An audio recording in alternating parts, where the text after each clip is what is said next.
Hello students, this is Sneha. इस video lecture में हम लोग स्टार्ट करने वाले रिवीजन कोऑर्डिनेशन कंपाउंड्स का। ये चैप्टर काफ़ी इम्पॉर्टेंट चैप्टर है रिगार्डिंग बोर्ड्स। यहाँ से क्वेश्चंस बनते हैं और ये जो चैप्टर है, ठीक है, इसको मैं आपको दो पार्ट में कराऊंगी। ये फर्स्ट पार्ट है, नेक्स्ट पार्ट में जो भी बचा हुआ पार्ट रह जाएगा उसको कंप्लीट कर लेंगे। तो सबसे पहले देखिए यहाँ पर क्या है, कोऑर्डिनेशन कंपाउंड। देखिए कोऑर्डिनेशन कंपाउंड्स होते क्या हैं। तो कोऑर्डिनेशन कंपाउंड्स का मतलब होता है कि उन कंपाउंड में कोऑर्डिनेशन बॉन्ड होता है। ठीक है, कोऑर्डिनेशन बॉन्ड होता है यानी एक एटम दूसरे एटम को अपने सारे इलेक्ट्रॉन या फिर लोन पेयर को डोनेट करता है। जैसे हमारे पास एक कोऑर्डिनेशन कंपाउंड दिया है K4 और यहाँ पे स्क्वायर ब्रैकेट के अंदर एक आयरन का एटम है और जो है यहाँ पर साइनाइड दिए गए हैं। अब यहाँ पर क्या होता है कि कोऑर्डिनेशन कंपाउंड में एक सेंट्रल मेटल एटम होता है जो क्या करता है, लोन पेयर एक्सेप्ट करता है। अब किससे एक्सेप्ट करता है, तो उसके साथ जो लिगेंड्स होते हैं वो उसको लोन पेयर डोनेट करते हैं या फिर इलेक्ट्रॉन डोनेट करते हैं। तो जो सेंट्रल मेटल एटम होता है वो लुईस एसिड होता है और जो लिगेंड होते हैं जो लोन पेयर को डोनेट करते हैं वो लुईस बेस होते हैं। बाहर इस स्क्वायर ब्रैकेट के बाहर जो भी चीज़ें लिखी रहती हैं, ठीक है, उनको बोलते हैं आयनाइजेशन स्पेयर या फिर उनको काउंटर आयंस भी बोलते हैं। तो यहाँ से जो है हमारा कोऑर्डिनेशन कंपाउंड शुरू होते हैं और हमने जो है डी ब्लॉक और एफ ब्लॉक में पढ़ा भी है कि जनरली जो डी ब्लॉक के एलिमेंट्स होते हैं वो कोऑर्डिनेशन कंपाउंड्स बनाते हैं। तो आपको जितने भी सेंट्रल मेटल एटम दिखेंगे वो डी ब्लॉक के एलिमेंट होंगे, जैसे आयरन है, मैग्नीज है, कोबाल्ट, निकल, इस तरह। अब ये कोऑर्डिनेशन कंपाउंड अगर हम अपने आसपास देखें तो हमें कहाँ देखने को मिल सकते हैं। देखिए प्लांट्स में भी हमको कोऑर्डिनेशन कंपाउंड्स देखने को मिल सकते हैं।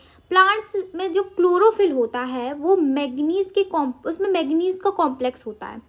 ठीक है, हमारा जो ब्लड होता है उसमें हीमोग्लोबिन होता है, उसमें आयरन का कॉम्प्लेक्स होता है। विटामिन B12 होती है, उसमें कोबाल्ट का कॉम्प्लेक्स होता है। और रॉक और मिनरल्स की बात करें तो जियोलाइट होता है, उसमें एल्यूमिनियम का कॉम्प्लेक्स होता है। तो ये कुछ एग्जाम्पल्स है कोऑर्डिनेशन कंपाउंड के। अब कोऑर्डिनेशन कंपाउंड या उनको हम कॉम्प्लेक्स सॉल्ट बोलते हो और एक डबल सॉल्ट भी होता है। इनमें काफ़ी डिफरेंस होता है कि दोनों ही एडिशन प्रोडक्ट्स होते हैं, लेकिन जब डबल सॉल्ट को हम वाटर में डालते हैं तो वो आयंस में टूट जाता है।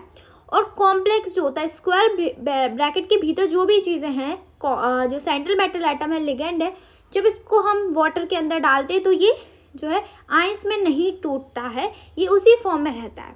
तो इसीलिए डबल सॉल्ट सिर्फ और सिर्फ सॉलिड स्टेट में ही स्टेबल है और कॉम्प्लेक्स सॉल्ट सॉलिड और एक्वस स्टेट दोनों में ही स्टेबल होता है। दूसरा डबल जो सॉल्ट होता है उसमें बॉन्ड जो होता है वो आयोनिक होता है और कॉम्प्लेक्स सॉल्ट में जो बॉन्ड होता है वो आयोनिक और कोऑर्डिनेट बॉन्ड दोनों ही उसका नेचर होता है। डबल सॉल्ट के एग्जांपल है एलम, ठीक है, जिसको हिंदी में फिटकरी बोलते हैं, ये डबल सॉल्ट का एग्जांपल है। दूसरा कार्नालाइट और तीसरा मोहर सॉल्ट। ये आपके ऑब्जेक्टिव्स में आ सकते हैं तो आप इनके फॉर्मूलेस को देख लीजिएगा। ठीक है, दूसरा कॉम्प्लेक्स सॉल्ट के एग्जांपल K4 FeCnO6 ऐसे ही आपको मिलेंगे जो स्क्वायर ब्रैकेट के भीतर होंगे। ठीक है, अब इसको पानी में जब हम डालते हैं, देखिए यहाँ से क्या होगा कि पोटेशियम जो है उस पर पॉजिटिव चार्ज होता है, ठीक है, तो वो अलग हो जाएगा और यहाँ पर आगे 4 आ जाएगा क्योंकि 4 पोटेशियम है। और जितना चार्ज इसके ऊपर होगा, जैसे इसके ऊपर पॉजिटिव लेकिन 4 है तो इसके ऊपर -4 आ जाएगा। तो देखिए कॉम्प्लेक्स नहीं टूटा। अगर कॉम्प्लेक्स आयरन और साइनाइड इस तरह से टूट जाता, ठीक है, तो उसको टूटता मानते हैं। ये कॉम्प्लेक्स ऐसा का ऐसा ही रहेगा, ये स्टेबल है दोनों ही, सॉलिड और एक्वस स्टेट दोनों में। इसके बाद कुछ टर्म्स हैं जो हमें आने चाहिए। कॉम्प्लेक्स आयन क्या होता है। देखिए कॉम्प्लेक्स आयन तब बनेगा जब कॉम्प्लेक्स के बाहर कोई ना कोई आपको काउंटर आयंस या आयनाइजेशन स्पेयर देखने को मिलेगा। ठीक है, अगर इसके आगे पीछे कुछ भी नहीं है, जैसे हमारे पास ये एक कॉम्प्लेक्स है, यहाँ इसके आगे भी कुछ नहीं पीछे, तो एक न्यूट्रल कॉम्प्लेक्स है। कैसा है, न्यूट्रल कॉम्प्लेक्स। लेकिन यहाँ पर जैसे K4 दिया है, यहाँ पर SO4 दिया, तो यहाँ तो ये एनायन होगा या कैटायन होगा। जब इसको वाटर में डालते हैं तो यहाँ पर के के ऊपर पॉजिटिव चार्ज है, हम जानते हैं, ठीक है। तो यहाँ पर के पॉजिटिव होगा, तो के पॉजिटिव होगा तो कॉम्प्लेक्स नेगेटिव होगा, यानी एनायनिक कॉम्प्लेक्स आयन बनेगा इधर, ठीक है। दूसरा एग्जांपल है ये, अगर इसको वाटर में डिसॉल्व करते तो देखिए SO4 के ऊपर हमें पता है 2 नेगेटिव चार्ज होता है, तो इसके ऊपर 2 पॉजिटिव चार्ज होगा, यानी कैटायनिक कॉम्प्लेक्स आयन बनेगा। तो ये हमें आना चाहिए, क्योंकि जब हम ऑक्सीडेशन स्टेट निकालते हैं, ठीक है, ऑक्सीडेशन नंबर निकालते हैं, तो हमें पता होना चाहिए कि ओवरऑल कॉम्प्लेक्स पे कितना चार्ज है, ठीक है। दूसरा होता है सेंट्रल मेटल एटम और ion. Central metal atom D block का एलिमेंट होगा। सेंट्रल मेटल एटम वो एटम होता है जो लोन पेयर या फिर इलेक्ट्रॉन को एक्सेप्ट करता है, ठीक है। जैसे यहाँ पर ये कॉम्प्लेक्स है, तो ये आयरन, ये क्या है, सेंट्रल मेटल एटम है, जिसको ये 6 लिगेंड क्या कर रहा है, लगातार अपने लोन पेयर को डोनेट कर रहा है।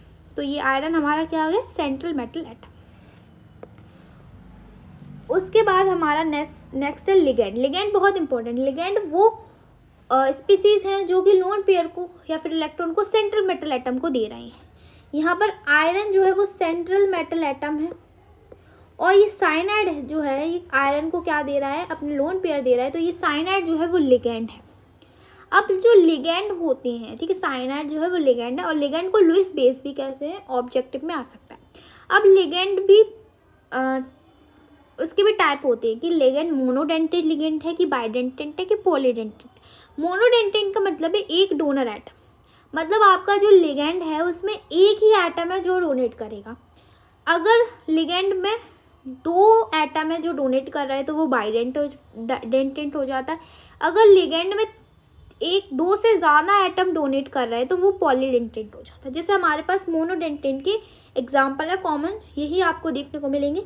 अमोनिया, अब अमोनिया में ये N है, यही डोनेट करेगा। वाटर में O ही डोनेट करेगा, ठीक है।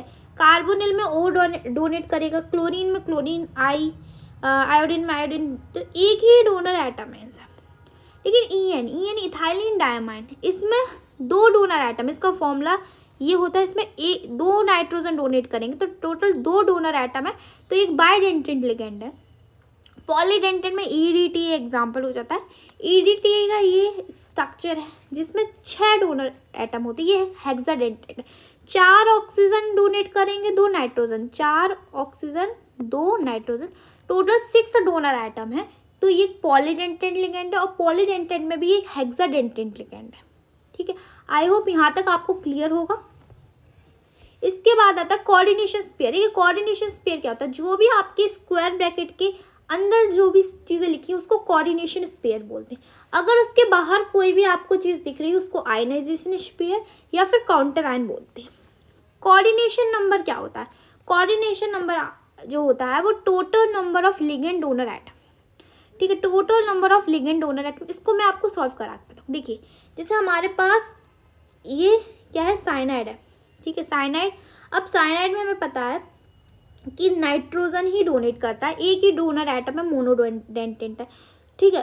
टोटल कितने साइनाइड दिए, 6 दिए, तो टोटल लिगेंड डोनर एटम कितने हुए, 6 हुए, ठीक है, 6 नाइट्रोजन हुए, तो यहाँ पर कोऑर्डिनेशन नंबर कितना आ जाएगा, 6 आ जाएगा।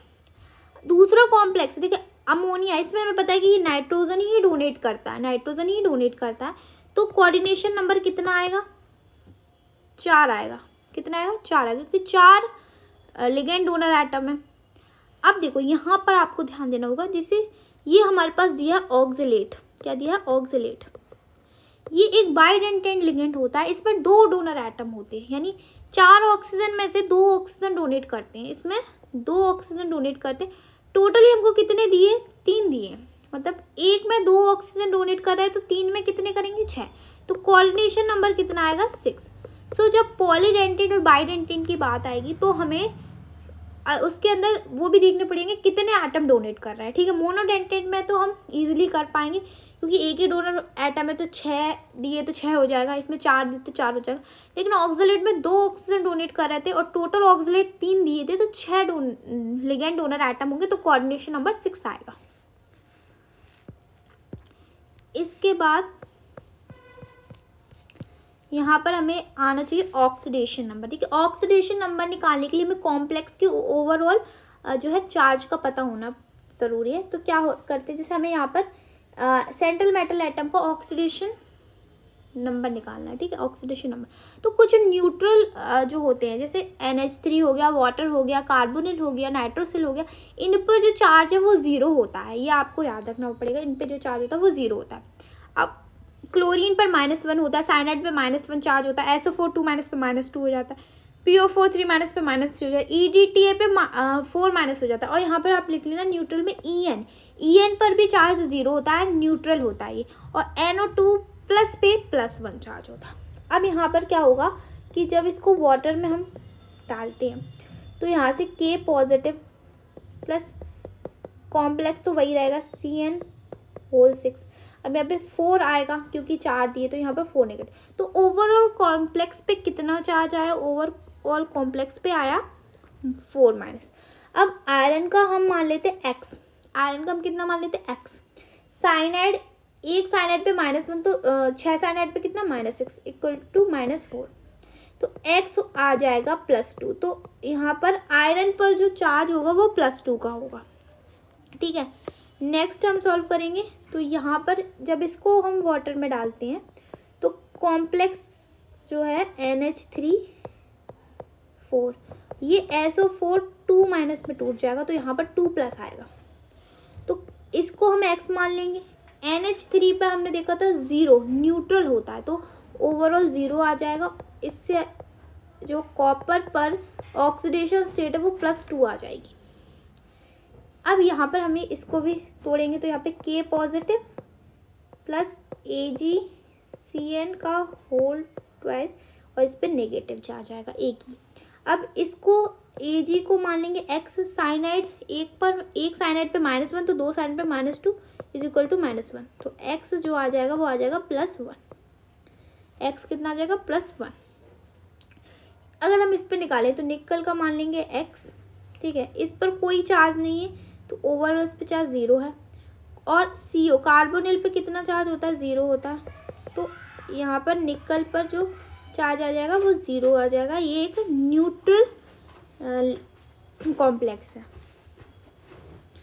इसके बाद आता है effective atomic number EN। Effective atomic number किसको कहते हैं, the total number of electrons possessed by the central metal atom और आयन इन अ कॉम्प्लेक्स, कि सेंट्रल मेटल एटम पे कितने नंबर ऑफ इलेक्ट्रॉन है, ठीक है, टोटल उसने कितने नंबर ऑफ इलेक्ट्रॉन है, जितने उसके पास थे और जितने लिगेंड ने डोनेट किए दोनों का सम। इसका एक फॉर्मूला होता है, याद रखना, एटॉमिक नंबर, अगर सेंट्रल मेटल एटम का atomic number minus oxidation state और इसकी plus electron donate by ligand. अब देखिए हमारे पास एक कॉम्प्लेक्स दिया, इसमें हमें इफेक्टिव एटॉमिक नंबर जो है निकालना। तो सबसे पहले atomic number, central metal atom का एटॉमिक नंबर हो जाएगा 26। ऑक्सीडेशन स्टेट अगर इसकी निकालेंगे तो इसको X मानेंगे, X -6 और ये चार्ज दिया गया है -4, तो ये आ जाएगा 2 +2 आ जाएगी, तो 2 और plus electron donate by ligand. Ligand ने कितने इलेक्ट्रॉन डोनेट किए, तो यहाँ पर ये नाइट्रोजन जो है 2 लोन पेयर को डोनेट करता है और 6 डोनेट कर रहा है, तो टोटल इलेक्ट्रॉन कितने डोनेट हो रहा है 12, ठीक है। तो इसको जब हम सॉल्व करेंगे तो 24 + 12 यहाँ पे आ जाएगा 36, और 36 ये किससे रिलेटेड है, क्रिप्टॉन से, ठीक है, किससे रिलेटेड क्रिप्टॉन। तो ये इफेक्टिव एटॉमिक नंबर आ गया।